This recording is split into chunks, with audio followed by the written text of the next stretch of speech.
Welcome, welcome, welcome. Welcome to our training. I am Coach Art with egelloC, and I thank you so much for being here today. And I'm always so appreciative of all the people who are joining, especially those who have always been part of my trainings, and those who are new. So, for those who have been part of my trainings, welcome back. For those who have are brand new, welcome to the session. So we always try to provide the best content, stuff that really can be valuable for you. So I hope tonight will provide you with the value that you're looking for. Just to give you a little bit of introduction who I am, I'm Coach Art with egelloC. I'm the head of coaching and chief product officer here at egelloC. And I have been with egelloC for 4 years. I've been in the space of college admissions for over 9 years, and I was in technology prior to that for over 30 years. So been doing a lot of things, but I found my love here in college admissions. But my biggest claim to fame is that I have three boys. My oldest graduated from UC Berkeley with a mechanical engineering degree. My middle son, he is taking his nursing degree at University of Illinois in Chicago, and then my youngest is pursuing his physical therapy degree at Biola University, and he is also playing college soccer. So, for all you parents out there, just want to let you know that I've been through it 3 times. I understand the toils and troubles that you're going through, and for all the students out there, I definitely have helped hundreds and hundreds and hundreds and hundreds of students across the nation, top 20, top 50, top 100. Okay. So tonight we're going to be talking about a subject, EA, ED, or REA. And those mean early action, early decision, or restricted early action. Okay. And really, again, we're talking about how to decide if early action, early decision, or restrictive early action is actually worth it for, particular colleges. Okay. And so what we're going to cover today is what is the difference, what is the advantage of taking, going early? All right. How do grades, test scores, essay readiness, how does that affect your decision on going early action? Benefits of applying early, the financial risks, possible financial risks, and timeline traps, and smarter submission strategies. And then, of course, we'll have a Q&A. Okay. So, let's go ahead and get started here. So, first of all, what is EA, ED, and REA? So again, early action, early decision, and REA, and it's pretty simple. So first of all, um, if the key thing here is that early action is non-binding. Okay, so early action is non-binding, meaning you are not committed to attend. Okay. Now, early decision is binding. So if you are admitted, you must enroll. You literally, when you are turning in your application, you are signing on a dotted line saying that if they admit you, you are committed and you are not going to go to any other school. Okay. Now, restrictive early action, okay, is non-binding, but what it does do, it limits your ability to apply early elsewhere. So basically, they don't want you to apply early to all these other schools. They restrict you in that so that you would have to apply, let's say, in regular admissions. Okay. Now, the goal with all three is to submit strong applications earlier than the regular pool. Okay. But here's the twist. Okay. It's not always an advantage. Okay. It's not always the advantage families assume it is. And that's what we're going to kind of go through. And you can see here again that the deadlines range. They normally, the early actions, they start October 15th, kind of go into December 1st. And so they're all different schools out there.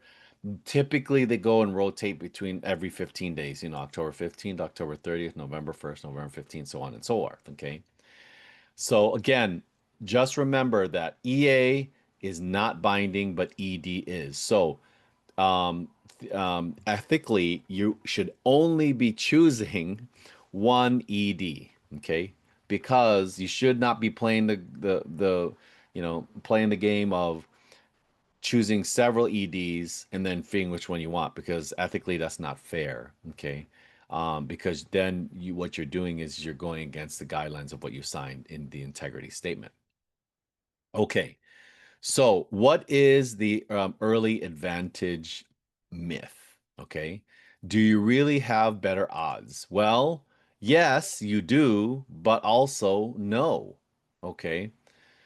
So, early admit rates are actually they look higher, but you got to remember is that early admittance rates include legacy students. Okay. Now, this is the big thing. Legacy is kind of a no-no these days, but it does happen in some schools, okay, but not all of them. Legacy is becoming much, much less of an issue. I'm not an issue, sorry, of a condition. Also recruited athletes and donors, okay? So again, because you might look and say, "Oh, wow, all these people made it in going through early action or the early route."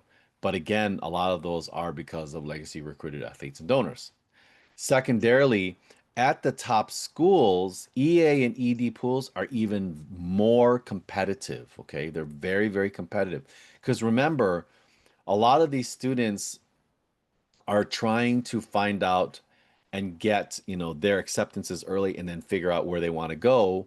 So they normally are the students that are extremely high performing that are able to get their applications completed in a timely manner to make it to these early deadlines. Okay. So you'll usually find that the pools are much more competitive. And lastly, early is truly best if you're already 100% ready. Okay. So you might hear that applying early is better odds, and it can be, but that data may be deceptive. Okay. And you need to be academically and emotionally ready to compete with the best of the best because that is who is going and enrolling or sorry and turning in their applications for early action, early decision, and restricted early action. Okay. All right. So let's take a look at some insights about early submission. Okay. So first of all, early, okay, it means what happens is it's high stakes, okay?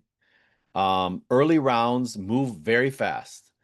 The decisions are brutal, and every piece of your application is magnified, okay? There is really no fall semester, um, to help out, okay, your rising GPA. And again, weak essays hurt. So if you look at this, it's high stakes. When you go early, um, it's very fast decisions, which is great. But what happens here is readers will spend less time per application than you think because they're trying to get through it, of course.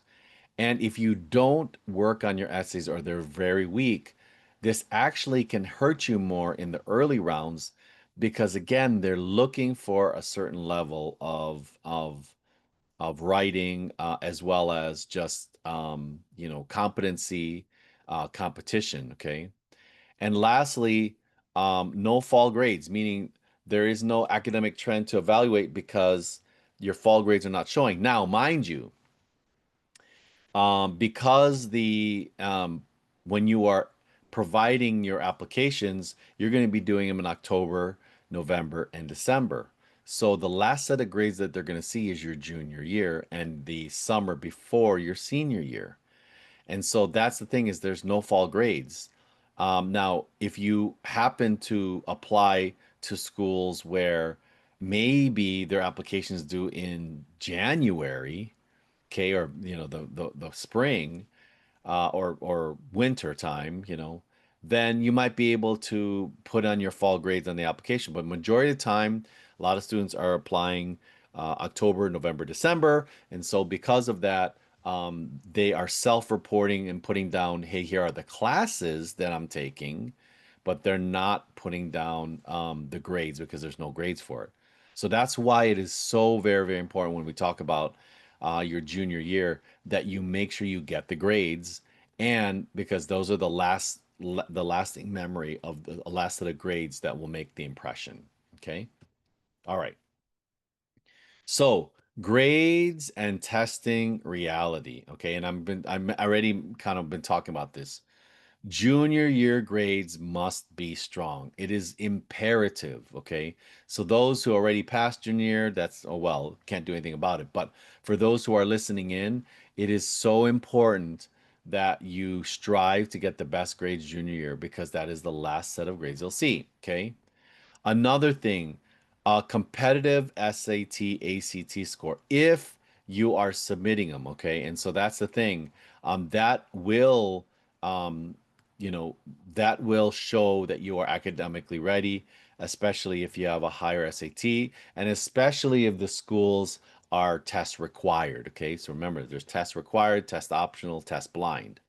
For those who are listening in, the UCs are test blind, and then you have those who are test required, like let's say the Ivy Leagues. Okay, so there cannot be any weak spots in your rigor academically. Okay.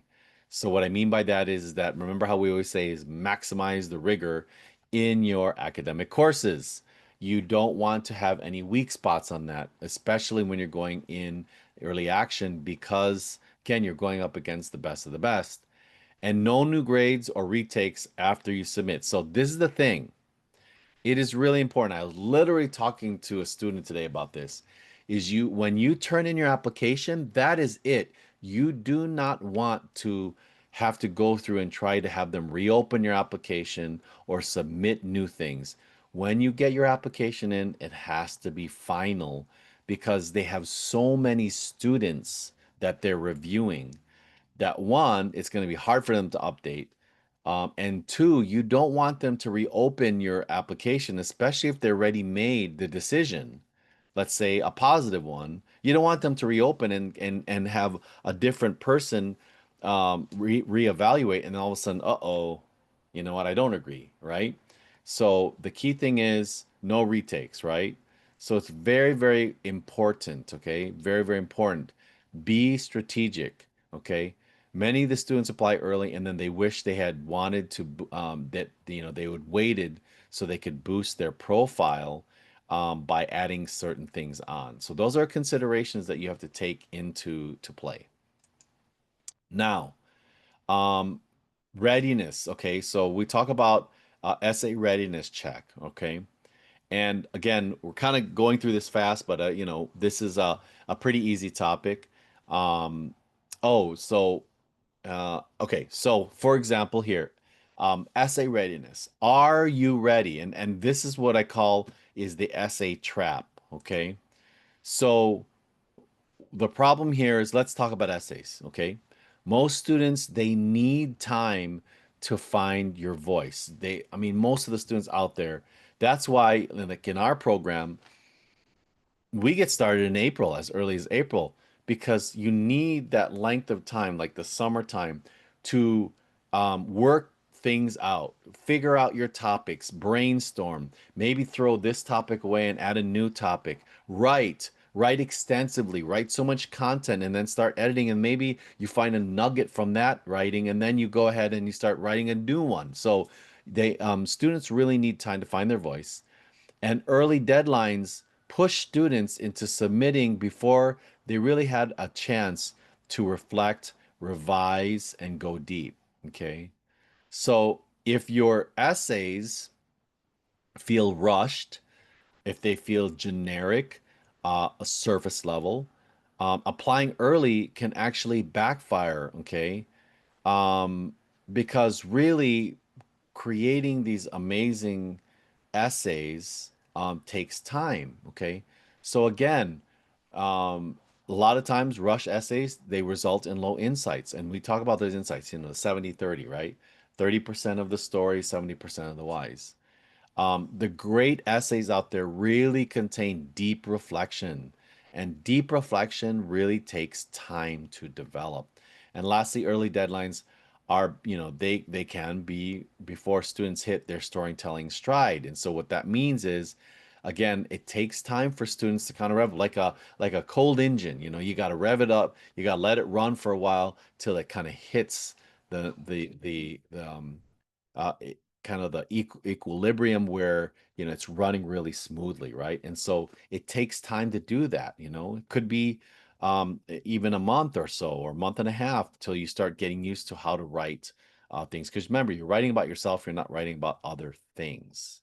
Okay. So it's important. When is it really worth it, okay, to apply early? Okay. Who should really apply early or submit their applications early? Okay. So here is the criteria for that. First of all, you should visit, if you've already visited, researched, and are 100% committed to that particular school. Again, remember, this is for early decision schools. Then you should apply early. Okay. If this has been a dream school for you for forever, you have visited many times, you've done the research, and you have really committed to meet their criteria, then you should go. Okay. If you have top grades and test scores by June of your junior year, meaning by the end of your junior year, if your grades are top, your test scores are great, then you're prepared academically. And so, yes, you'd be eligible to apply early. Okay. If your essays are done and they're strong, and what I mean by done is, again, it has a lot of insight about who you are, okay, the 70/30, and they have a lot of impact, very strong, very bold, and really tells the readers who you are. And then lastly, and this is so, so very important, that you understand the financial commitment. So there's one thing I'll cover this in kind of the other later slides about the financial piece of this. But the key thing here is with respect to the financial commitment. Um, the problem is now that FAFSA has kind of messed up the dates, because prior to, what they did is they would have a October 1st due date um, to submit your FAFSA, so they can turn it around and start providing what type of financial aid that they can get. But now this date has pushed. So a lot of times now, with the early action, early decision, unfortunately, you don't have the ability to make some decisions because they still are not able to give you your financial package because the FAFSA is not done. Okay. And so now this in recent years has helped some people kind of defer a little bit, because they can basically say, hey, you know what? Um, I can't make this decision because I don't know what the financial ramifications are. Okay. Because early can be powerful if you truly are ready. Okay. But, the going early, doing the research, uh, and showing strong interest and securing that early spot um, is can be vital, but only if you have zero hesitation and the application is polished and you know what you're getting into from a financial commitment standpoint. Because I'd hate for all of you to get into a school and then all of a sudden you're like, oh my gosh, what can we do here, right? Because you're stuck because you've accepted, and now unfortunately, financial issues are there, right? Okay. All right. So what are the hidden risks? And we kind of talk about this. What are the hidden risks of early decision? Now remember, early decision is when you are legally signing away and saying, "Hey, I am going to your school if you choose me, and I will not go to any other school. I will stop the application process at that point, or I won't accept any others acceptances." Right? So when early decision is the wrong move. When there's no ability to compare financial aid offers, and unfortunately, again, FAFSA has really messed up So there's a very difficult time to be able to figure out what kind of financial aid. Now, some of the schools have been able to provide, let's say, preliminary types of financial aid analysis and reports, so that helps. But again, um, so this is really a precaution that to make sure that you know, because that could be detrimental to you if it's too expensive for you. Um, if you are have not considered any fall improvements, meaning that it's if there are some fall improvements that would give you a little boost in your application, then early decision is not the way to go, because then that those fall improvements, getting the fall of your senior year, could really help you. Okay, it could really help you. Um, no backup plan if deferred or rejected. So another thing is, if you don't have other schools, or you don't, and you didn't apply to other schools because you're trying to go straight ED, that's not good. So even though you apply for one ED, that still doesn't, it still means that you could still apply to other schools, because of course you don't want to put all your eggs in one basket, right? So to you want to apply, but knowing that you can't accept, okay, to any other school if you get accepted them. And this does provide more stress and less time to reflect and work on your submission, your essay submissions. Okay. So that is really, really important, that, when early decision is the wrong move, those are it. Okay.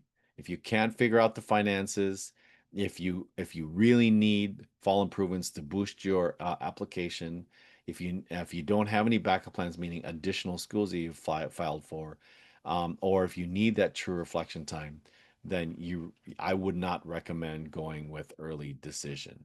Okay. Now, what is a smarter timeline? Okay, what is a smarter timeline? So, first of all, evaluate in the summer. Is your application truly ready? And this is the summer. Now, we're already in August, so we're not in the summer. So, this is something that you do in July. Okay, in the middle of the summer, you sit there and you go, man, okay, is my application, do I feel like within 1 or 2 months more, that I feel like my application is going to be truly ready? And if the answer is yes, then definitely that's a good and smart move of possibly looking at early action. Now, focus on fall improvements if needed, as we talked about. Consider applying early to some schools, but regular to top tier reaches. Okay, so this is something that's a little bit what we talked about here. Okay. Um, we always dictate you should go for early action. And the reason why is early action allows you the ability to do a second round into the regular decision. That's if you're waitlisted. Okay, so that's where, again, it gives you two turns, right? But if the key thing here is, the problem here is that if you get denied, then you're denied.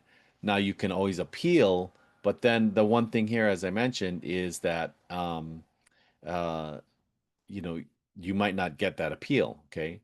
So it's really, really important. Okay. It's really, really important that you can, for the top tier, that you might consider going in the regular. And one of those schools that we always recommend is Stanford.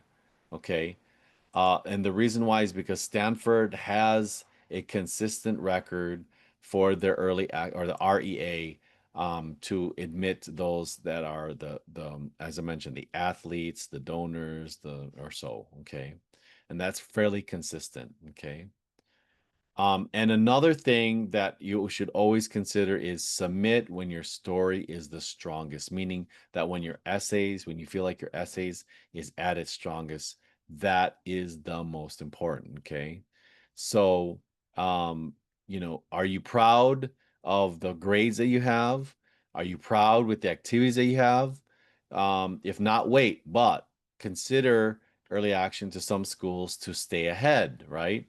But go regular to your biggest reaches if you'll be stronger by then. Okay. So if you feel like, you know, waiting a little bit and having stronger essays, maybe even some improvements in, let's say, activities or things that you're done, or maybe something comes in. Let's say you win you know, you're going to win a very, very prestigious award that could boost your application. Then maybe that, you know, considering the regular round would make sense. Okay. So final advice here, final advice. Okay, final advice. First of all, before submitting, you want to consider early action is low risk. Okay. Early action is usually safe because what happens here is that especially if you, again, we reviewed this, especially if your application is fairly strong, there's no harm in going early action. We always usually actually recommend that, so that if you feel like that you are a strong candidate and you don't make it, but they put you on wait list, you can go ahead and do a second round through the regular decision. Now, early decision, remember, is high commitment. So if you go early decision, if you pull an early decision one, that's it. You're stuck. If they choose you, restrictive early action, you want to make sure that you do your research very, very carefully. Okay, because a lot of the restriction parameters vary between different schools and what stipulations they have in the contract that you would sign to say whether, you know, certain parameters of what could happen when you are signing for REA.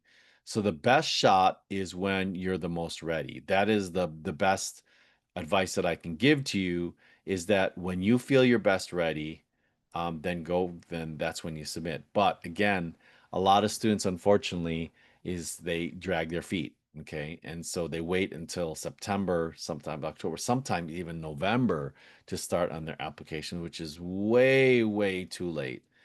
And so you want to make sure is that, you know, your best shot is when you're most ready, but make sure that being most ready doesn't take you too long. Okay. Doesn't take you too long. So, with that said, are there any questions? Are there any questions?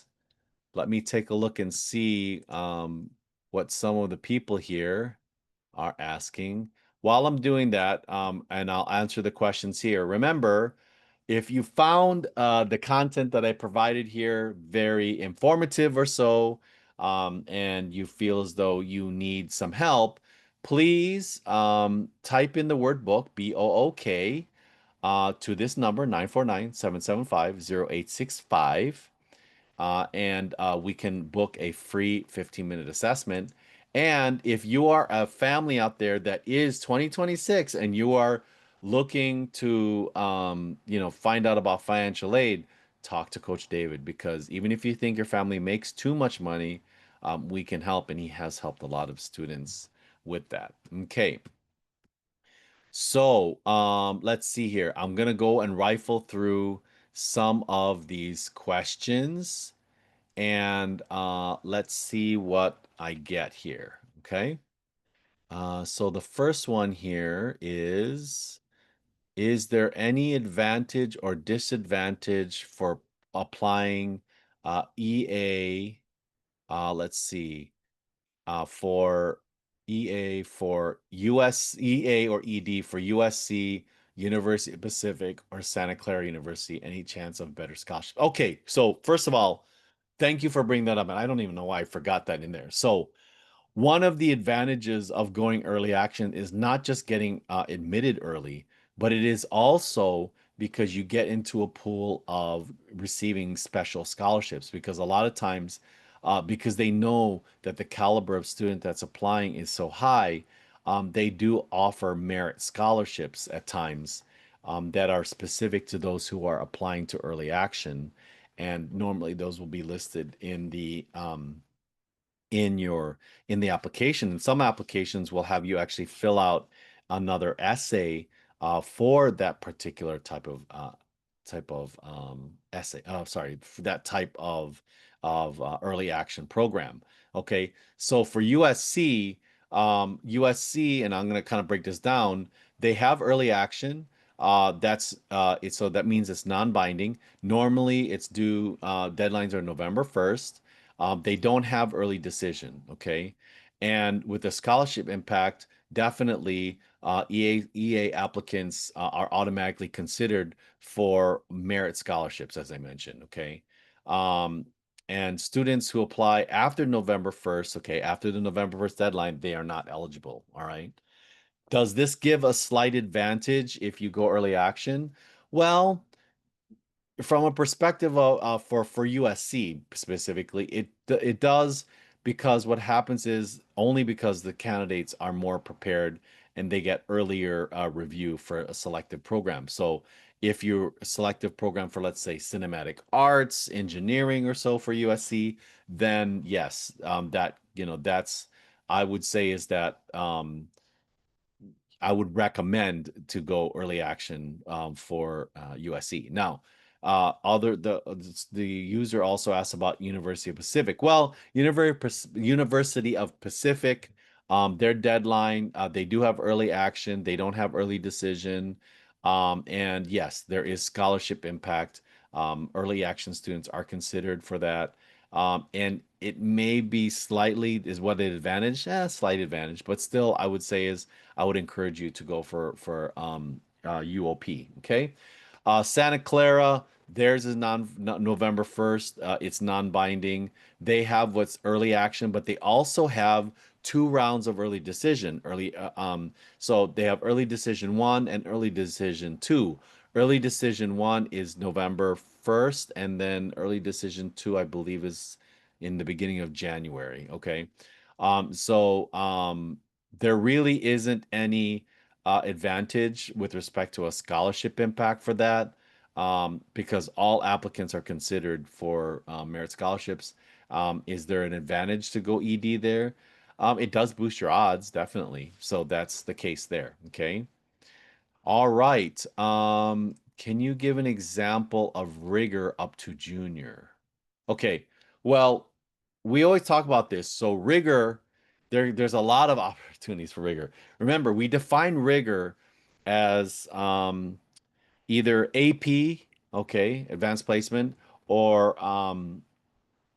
international baccalaureate, our IB programs, honors program or honors classes, summer programs, dual enrollment through community college, or institutions that provide high school classes like UC Scout or BYU that provide AP classes and are sponsored through universities.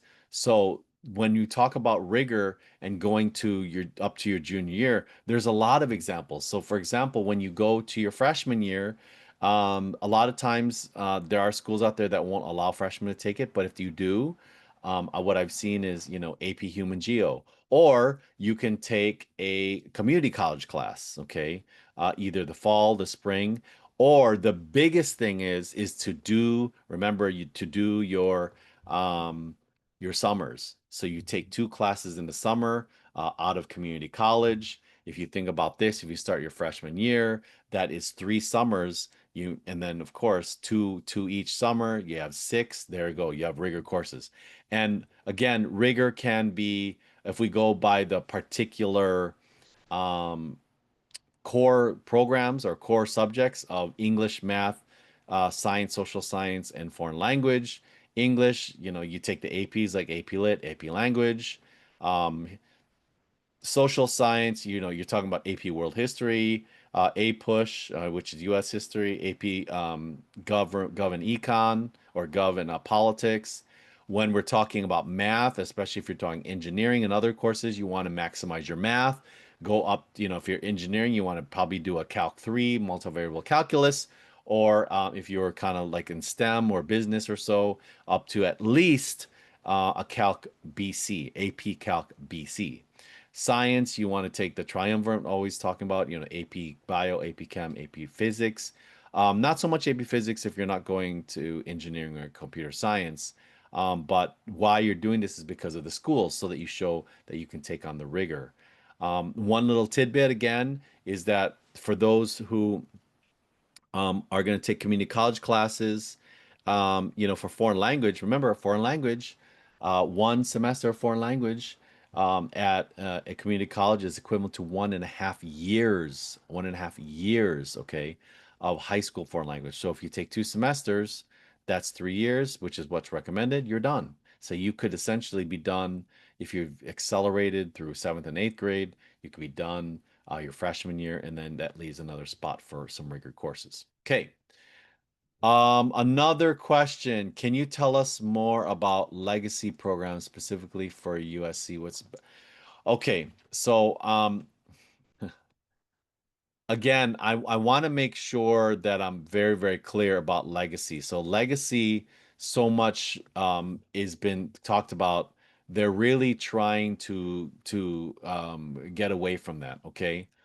Now, the one thing is that legacy for USC, um, does legacy status help at USC? Yes, it does, but in a limited way, because legacy applicants receive what's called a courtesy review. Okay, a courtesy review, but this does not guarantee admission, and it does not guarantee preferential treatment. All it does is that you get flagged for additional review, and so that can help with borderline cases, but it does not have a formal advantage like it does, let's say, with Ivy League programs. Okay, unlike Ivy Leagues, UPenn, Cornell, all the other leagues, USC does not give a boost for that. Okay, so what do I say in a sense of what's the best strategy is apply early action in November 1st.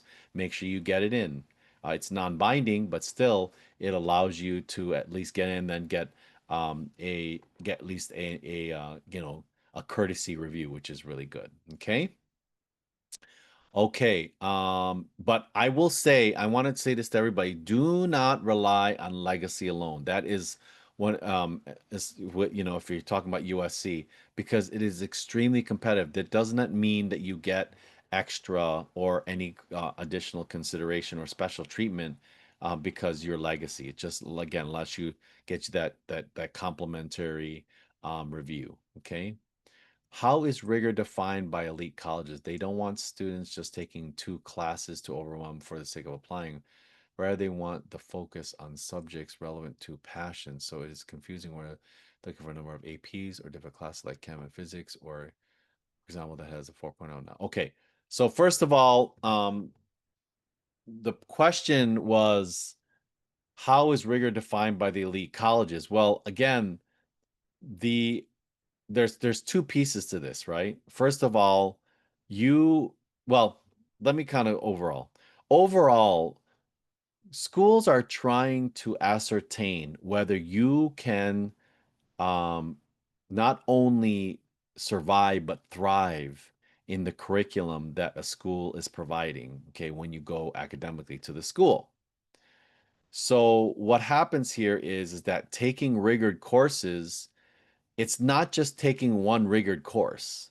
It's about taking a grouping of rigored courses, especially doing, let's say, your junior year, and showing them that taking AP Lit, AP U.S. History, AP Calc, AB, and let's say in AP Psychology, along with a very strong and involved activities plan or activities profile, okay, and is one of those things where they're going to see, well, can they hack it? Can the student, because of all of those pressures, can they still do well and perform well? And if you do that, and you show that you get great, the grades in those rigor courses along with everything else that's happening in life, then it proves to the point that you would be a successful candidate. And so what happens here is a lot of times people will say, do you want to focus on the subjects relevant to your passion, or do you just the number of APs? Well, it's kind of both, because what happens here is, again, if your major is, let's say, history, okay, you still want to show them that you can still take on rigor of, let's say, a math class or so, or a science class, because you'll still have to do that in the school, okay? But you need to prove to them that you're able to take on that rigor, okay? And so that's the key thing, is that it's It's one of those things where we always dictate you maximize the number, okay, the number of rigor courses that you take, because it may not apply to the major, but it definitely will apply to your ability to take on multiple rigor courses because they know that you're going to be taking these classes in college, these type of courses in college, and you can augment your concern about not having skill in the particular major before high school, I mean, before college, sorry, by going and applying to summer programs, okay, doing personal projects, of course, taking classes. You can do it, but a lot of times I say is, the summer programs are ones that will really expose you to that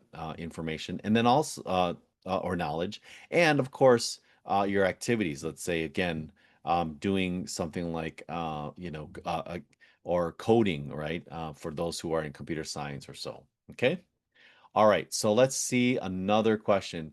If we apply early action and if we are rejected automatically, will you be no? So if you are so that's interesting. So if you are in if you apply early action, and remember, there's the decision of you get accepted, you get waitlisted, or you get denied. If you're denied, you're denied. You don't move on to the next regular admissions round. What you are going to have to do is you're going to have to go and petition and appeal. But if you're waitlisted, then you get moved into the reject to the regular pool. I heard a parent heard that it's possible to back out of early acceptance decision if the financial. Okay, all right. So, um, the question was, it heard from a parent that you're able to back out of an early decision acceptance if the financial package has not been met. Okay, so I know this is controversial, and I've been literally saying don't only do. First of all, ethically for me, early decision, you should only pick one school, right? So that's one thing. But secondarily, can you get out of early decision? Now, they say, oh, they're going to go after the student if you don't. But especially if you're going early decision with these bigger schools, top 20 schools or so, they're not going to go after the student because there's so many other students in line. So the one thing is that, but if you have um, a legitimate reason, like your financial package that you were expecting has not been met, there's no way a school can say, no, we're going to force you to, because they're not going to put that on themselves to force a student to be in financial debt or financial ruin even, because they weren't able to provide a package that was suitable, that was either communicated to or not. Okay, so yes, there are ways to say, hey, I'm not able to, but again, I would say is um for those who do early decision, they get accepted. I would hate for you to go ahead and make that decision and say, no, I'm not going to go because I just don't want to go, but I'm going to give the excuse that the financial aid package is not there. Okay. All right. If early action but deferred until regular decision after January, will they will they want an updated transcript? So first of all, schools don't ask for your transcript until you are accepted, okay? Normally schools will a lot of the okay, let me take this. A lot of applications, majority of them out there are asking for official transcripts, okay, after you've been accepted. Okay. Now, mind you, there are some exceptions where a school might ask a student after they've reviewed their application to provide a transcript at that time, right? But not a final transcript. So, um, they will not want an updated transcript because they go by a self-reporting situation. Is that if you have self-reporting in your application, you could provide a an update to your grades. You can if it goes into like say January, February, and March, where they are thinking of If they are going into the regular decision and that happens in January, February, you could do that and provide them with updated grades if you were deemed as waitlisted or deferred. Okay. Okay, can you repeat what you recommend for Stanford again? Oh, okay. So what we normally recommend is that you don't go restricted early action for Stanford. And the reason why it's one school that we've seen really does use restricted early action for athletes, for donors, for those who are really candidates that have been um, kind of pursued or so. Okay. So that's the one school that we normally recommend that you go into and use the regular decision. Okay. Let's see. We are enrolled and most of our essays will be ready by that time. Are there any advantages in applying to EA? We are enrolled in your boot camp in coming weekend. Will most of the essays be ready by that time? Well, um, so first of all, it is our intention for our boot camp that the students will be as close to ready as possible. And if the students have done their job of attending Kickstart and working on their essays along the way, and then coming to Accelerator with legitimate or significant content, then there is a definite possibility that they could finish off their, again, specifically their personal statement. And again, I think I've answered this already. Are there any advantages in applying to EA USC? Absolutely, there are. And I mentioned that before. I would recommend to apply early action if you can. Okay. I remember one of the universities offered a friendly ED, which I believe is giving some room to back off if the financials don't meet. That's interesting. I so a friendly That's okay. So that's the first time, and forgive me, that's the first time a friendly ED. Again, so I think from a characteristics of a friendly early decision school, um, that's interesting. Some examples, and I was looking this up, that have a friendly ED are like Tulane, Boston, Santa Clara, Northeastern, Villanova. What happens here is the characteristics of these kind of schools, they have a higher uh, early decision admit rate, so often like two or three times that rate. They still offer merit aid even after the fact. They value demonstrated interest. So that's one thing is that if you guys don't know, there is now a concept called demonstrated interest, in which if you are going on their websites, if you're attending certain, either workshops or things that they provide either online or on campus, if you call in and ask, if you talk to, personnel there, and you're showing what they call demonstrated interest, that definitely can sway your admission to a college because they know that you are truly, truly interested. Okay.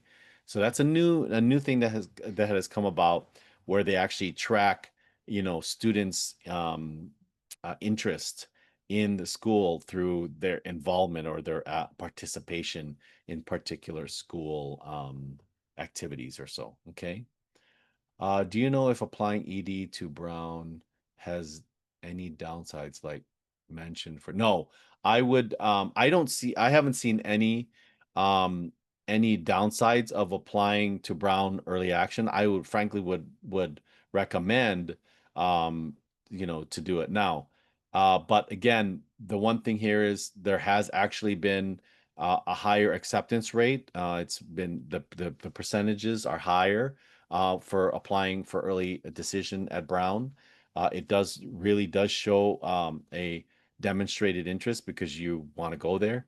And it shows there's a less crowded pool when you're submitting, for example, if you go like, for example, humanities or social sciences. But the one thing here is, and it's the same thing as I mentioned in my presentation, that if you're not ready, there's no margin error. If you can't compare your financial aid, then you shouldn't be going for it. Okay. Let's let's see. I'm still unsure, but what is the time for our regular admissions for the so uh remember um the UCs, University of California, does not have early decision, early action. They just have regular decision, which is, I believe, November 30th.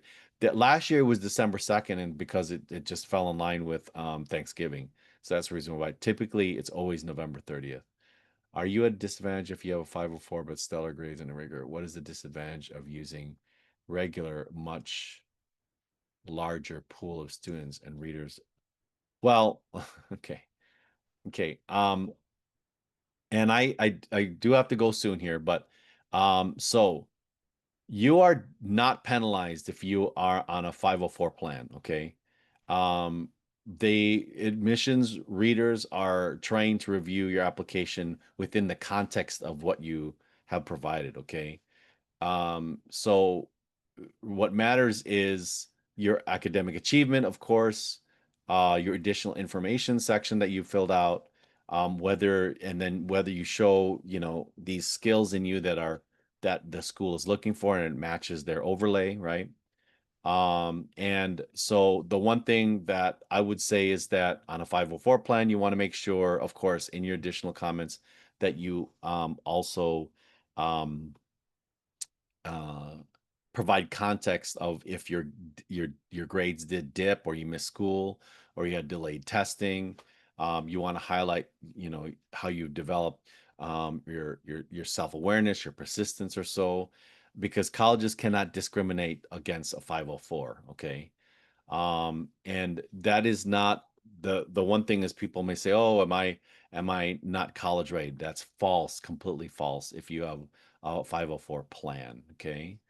So again, just wanted to answer that question. Okay. Now, the disadvantage of doing regular, much larger pool of students and readers are tired. No, I mean there's the the one advantage I would say instead of disadvantage is that you are now going into a pool that's less competitive, not as highly competitive.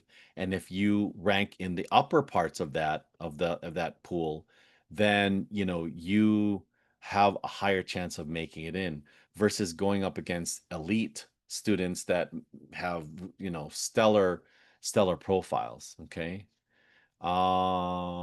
Is it okay if the teacher counselor fails to submit recommendation letters by the EA date, but they do it a few days later?